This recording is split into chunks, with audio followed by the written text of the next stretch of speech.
So I'm Nate Carroll. I am the curator at the Carter County Museum, and one of the things I'm working on now is sort of revitalizing all the dinosaur stuff we have there. So we've got great collections from Carter County.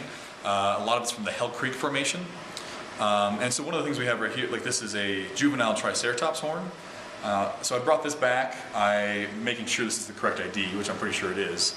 And then I'm going to work on developing a display off of this. This is a specimen from 1933, and for a long time this would have just been displayed sort of as is. Here's a Triceratops horn.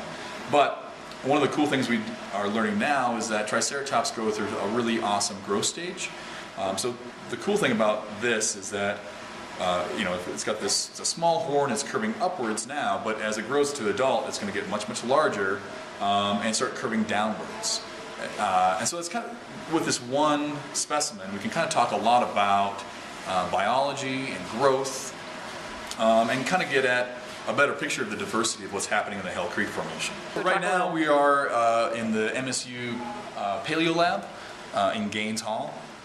I work full-time in the summer in Carter County, and then part-time a couple hours a month here in Bozeman. So what I do is I'll go down there to Carter County about once a month, take some specimens back with me, and to work on developing some displays off of that. So I'll come back here, prep this out maybe a little bit more, and get it ready for display.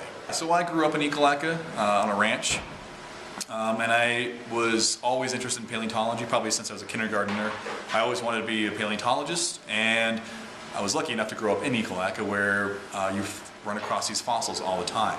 So I went to MSU, got a bachelor's degree in neurosciences in paleontology, and now I'm able to actually be the curator of that museum there. So it's a really awesome experience to work with the community that really did help foster my interest in there. I was doing a lot of science research in high school that I had a lot of help with from the whole community for building my projects, a lot of encouragement.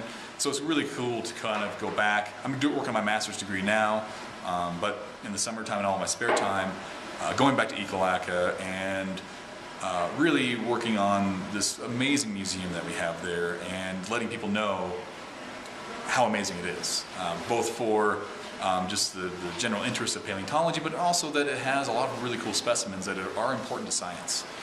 So it's interesting for me as an academic, but also the little kid in me always gets excited every time I walk through those doors. So.